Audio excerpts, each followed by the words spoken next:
எல்லோருக்கும் வணக்கம். என் பெயர் சானோஃபர். நான் 3ஆம் வகுப்பு metro matriculation higher secondary school படிக்கின்றேன். இப்பொழுது காமராஜரை பற்றி ஒரு சிறிய கவிதை சொல்கிறேன், கேளுங்கள். அழகு தமிழிலே இவரது பேச்சு, சமத்துவம் என்பது இவரது மூச்சு. தர்ம வீரரும் இவரே, கர்ம வீரரும் இவரே, தமிழகத்தின் சுதந்திர தியாகிகளை ஒருவரும் இவரே. அனைவரையும் மதிப்பவர், தமிழகத்தின் எதிர்காலத்தை நினைப்பவர். நீ கல்வி சாலையில் கற்றது கைமண் அளவு, ஆனால் கல்வி சாதனையில் கடந்தது கடல் அளவு.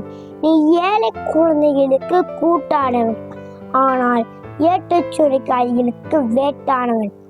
பலமான அணைகளை பரிசாக தந்தவர், பல பாலங்களை கட்டி தானே பாலமாய் இருந்தவர்.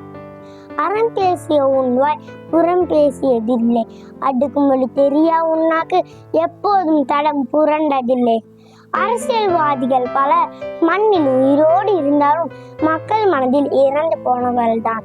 காமராஜர் மண்ணில் இறந்து போயிருந்தாலும் மக்கள் மனதில் உயிரோடு வாழ்பவர். அவர்கள் அரசியல்வாதிகள், காமராஜர் அரசியல் தலைவர். பேரளவில் சொன்னால் இது தமிழ்நாடு, பெருமையாக சொன்னால் இது காமராஜர் நாடு.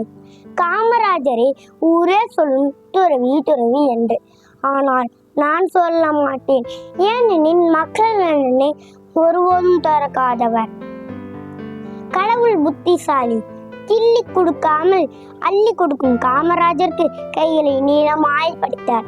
காமராஜர் பிறக்கும் முன்பு விருதுநகர் வெறும் நகர், காமராஜர் பிறந்த பின்பு விருதுநகர் பெரும் நகர். காமராஜர் நாடா காமராஜர் நாடா, இது இனத்தின் பெயர் அல்ல, தன்மானத்தின் அடையாள். காமராஜர் காசு பணத்தை நாடார், காமராஜர் குறுக்கு வழி நாடா, காமராஜர் பெரும் பதவியை நாடா, இப்படி பலவற்றை நாடா. 3 முறை தமிழக முதலமைச்சர் இருந்தும் கூட முழுமையான வீடும் இல்லை, வசதியாக வாழும் இல்லை. வாழ்ந்த காலம் எல்லாமே வாடகை வீட்டில் தானே. கருப்பு காந்தியாக கதறுடுத்தி வாழ்ந்து வந்தார், கல்வியின் நாயகனாக காலமெல்லாம் வாழுகின்றார். பாரத மண்ணுக்கடியில் தேசிய கொடி ஒன்று உறக்கம் கொள்கிறது உன் வடிவில். மீண்டும் பிறப்பாயா, கண்களால் தேடுகிறேன், கண்ணீரால் வாழ்கின்றேன். நன்றி, வணக்கம்.